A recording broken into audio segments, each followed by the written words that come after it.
नमस्कार, मैं राजेश श्री अरविंदो सोसाइटी की तरफ से आपका स्वागत करता हूं। हम आपको शिक्षा में शून्य निवेश नवाचार कार्यक्रम ZIA-EI द्वारा संकलित रोचक नवाचार के बारे में बताएंगे। हम इनोवेटिव पाठशाला के अंतर्गत UP2 बोर्ड की कक्षा 3 की गणित विषय की पुस्तक के पाठ 8 रेखाएं में पृष्ठ बैंक नवाचार का क्रियान्वयन इस वीडियो में हम देखेंगे। सबसे पहले प्रस्तुत पाठ रेखाएं का सारांश मैं आपको बताना चाहता हूँ। प्रस्तुत पाठ में बताया गया है कि रेखाएं सरल रेखा, वक्र रेखा, आयत, वर्ग, त्रिभुज और वृत्त की पहचान किस तरीके से की जाती है। आइए हम बात करते हैं प्रश्न बैंक नवाचार की नवीनता के बारे में। प्रश्न बैंक नवाचार प्रस्तुत पाठ में जो कॉन्सेप्ट दिया गया है उस छात्र उसके अधिगम स्तर को बढ़ाने के लिए कठिन परिश्रम करके एक प्रश्नों का बैंक तैयार करते हैं, प्रश्नों का निर्माण करते हैं जिससे कि ऐसे प्रश्नों का निर्माण करते हैं जिनका दोहराव ना हो। आइए हम बात करते हैं नवाचार के क्रियान्वयन के बारे में।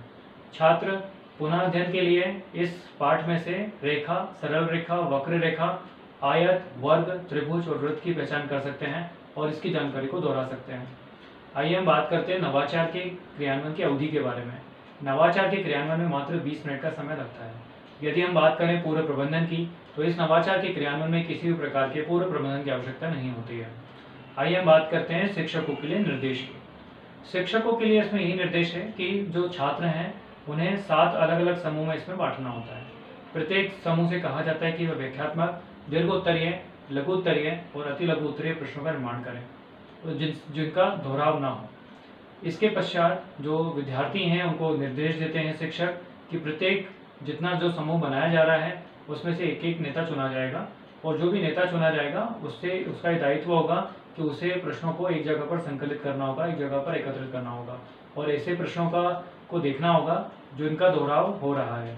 अगर नहीं हो रहा है तो ये बहुत अच्छी बात है। इसके पश्चात फिर जितने भी सारे प्रश्नों का निर्माण किया गया है उसी से संबंधित छात्रों से ये भी कहा जाता है कि उसके उत्तर कुंजी भी तो वह तैयार करें, जिससे कि प्रश्नों के साथ साथ उसके उत्तर की कुंजी भी छात्रों के पास हो।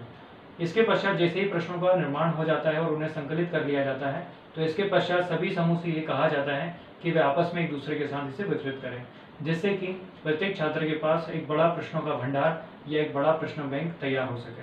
तो इस तरीके से प्रश्न बैंक का निर्माण किया जाता है। आइए हम जानते हैं कि उदाहरण के तौर पे हम जानते हैं कि किस तरीके से प्रश्नों का निर्माण किया जाता है। जैसे कि जो एक सरल रेखा खींची जाती है, एक सीधी जो रेखा खींची जाती है उसे क्या कहते हैं, तो उसे एक सरल रेखा कहा जाता है। जो रेखाएं घुमावदार होती हैं उन्हें क्या कहते हैं, तो उन्हें वक्र रेखा कहते हैं। जो पतंग के कोने होते हैं उनसे कौन सी आकृति बनती है, तो उनसे त्रिभुज बनता है।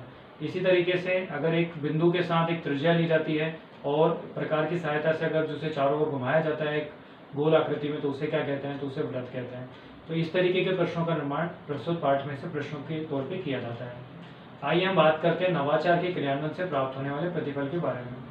छात्र जब त्रिभुज, वृत्त या रेखा, वक्र रेखा के बारे में पढ़ते हैं तो उसके बाद वे ये अपने दैनिक जीवन में भी ढूंढते हैं कि इस तरीके के उदाहरण कौन कौन से हैं।